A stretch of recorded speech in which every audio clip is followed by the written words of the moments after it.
Hi and welcome to tutorial 53 in this series of tutorials designed to help you learn TradeStation Easy Language Programming.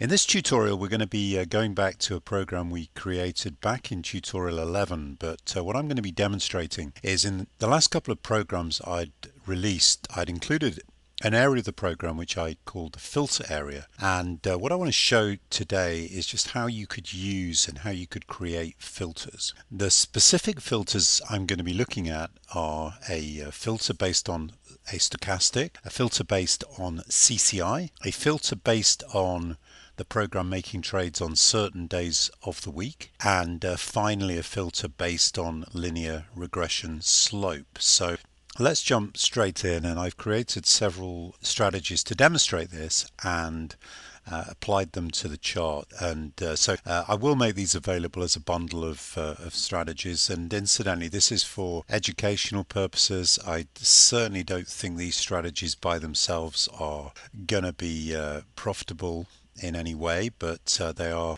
we're talking about techniques which you can apply to your own strategies and so on. So let's first of all we'll look at tutorial 53A, which is the essentially the program that we created right back in tutorial 11. I made a couple of little changes to that, and all this does is it buys based on a cross of a moving average, exponential moving average, and looks for the moving average 1 bar ago of this one here, XAV1, which uses length 1, the slightly shorter moving average that crosses above the XAV2 1 bar ago, and also XAV1 must be greater than XAV2 for us to buy, and the reverse for sell short. So that's the basic program. Oh, and incidentally, as you can see here, whoops, I also added some asterisks to be drawn on the chart which show approximately where the moving averages are. So if we go to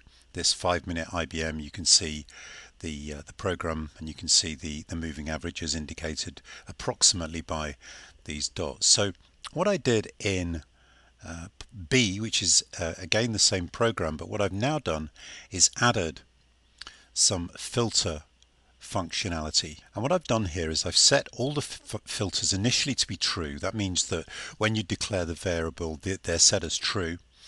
Did that slightly different in the programs, but I think this is probably a better way of doing it. And then the entry statements are the same, apart from we've now added this thing here, which is and long filter 1 and long filter 2 and long filter 3, and then for the short trade and short filter 1, short filter 2 and short filter 3. And of course, because these are all initially true, they have no effect at all on what the program does, because they're always true. So that's really not doing us any good. So what we have to do is start thinking, how could we use those filters? So let's look at C. Again, we've got the same program, we've got the filters, but what we've done now is we've introduced a stochastic, and this is something that I included in the programs for your information. And we declare some variables for the stochastic. This is the standard TradeStation stochastic function here.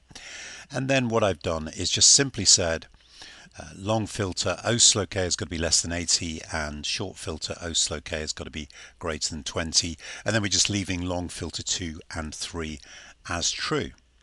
And so if we were to then go to the chart, and I've already applied this strategy to it, so what I'm going to do is just turn off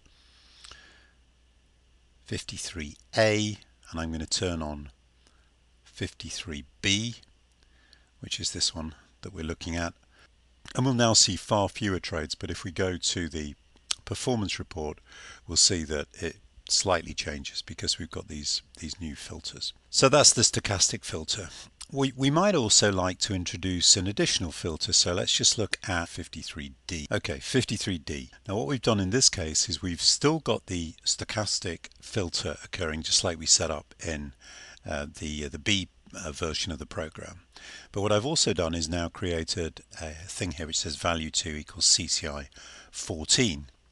And so I've now got long filter 2 is O slow k has got to be less than 80, and long filter 2 is value 2. In other words, this thing here, the CCI, has got to be less than 25 for that to be true. And similar, well, short filter oscillar k has got to be greater than 20, and short filter 2 value 2 has got to be greater than minus 25. Incidentally, these statements are perfectly valid, but you might, for instance, wish to put a bracket in just so it looks a little easier to understand, like so. Anyway, if we verify that and then we go to the chart and make sure that D is active, we can then have a quick look at the performance report. So I'm just going to turn off B and I'm going to turn on D. I'd applied these to the chart earlier, obviously, and we'll now see a lot fewer trades. But if we were to go and have a look at the strategy performance report, we'll see quite a change there. A lot fewer trades though, so you know that may not be necessarily what you would wish for. So that's a stochastic and a CCI filter.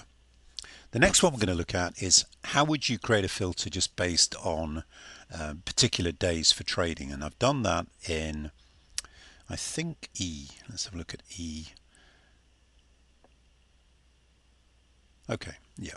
So what I've done is, again, the variables for the filters, they're all set to true initially, but what I've said here is that long filter 2 is equal to day of week, date, equals 2. In other words, long filter, this will only work if we will only get into long trades on a Tuesday, because this has to be true to get into a trade. Long filter and long filter 1 is true when the day of week equals 2, which is a Tuesday, I believe.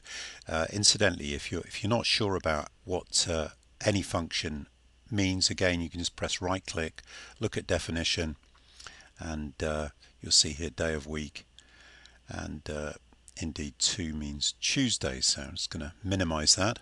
And similar for the short filter, except we said Monday. If we verify this by pressing F3 and we go back into the chart, and what I'm going to do is turn off E, or rather turn off D and turn on E. What I'm doing is just clicking the status button there, and we'll now see a slightly different trades. We look at the performance report, we'll see again that has changed based on using a particular day of the week.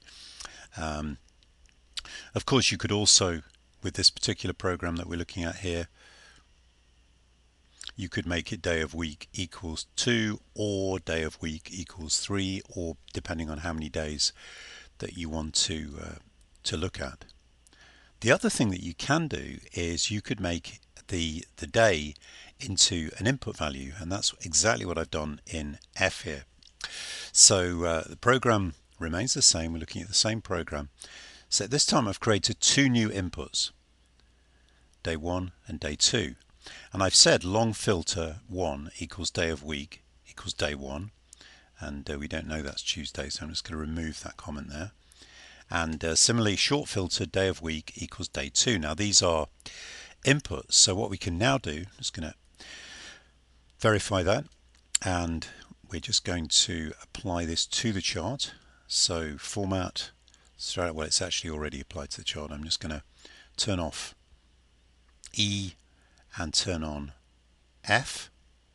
And what we can do now though is we can go format strategies, and because we've made those 2 days actually inputs, we could optimize them. So we could say, okay, I want to try from Monday through Friday for day 1, and I want to try, clicking on the optimize button here, Monday through Friday for day 2, and I want to try all the permutations and combinations of those.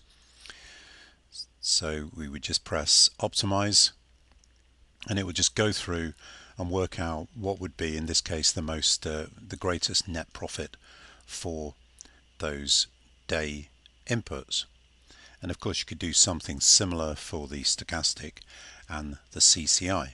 So I'm just going to, oh, that's finished anyway.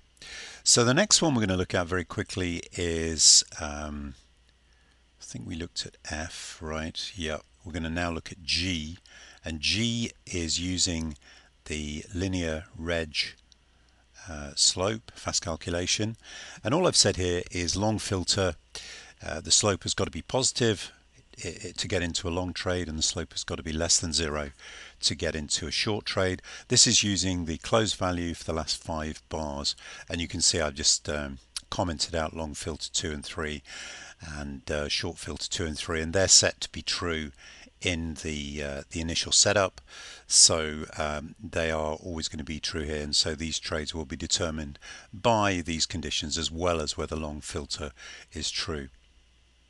So anyway, that's a very quick gallop through how you could use the filters in your own strategies. I will bundle up these programs and include them as a download for a nominal fee if you're interested.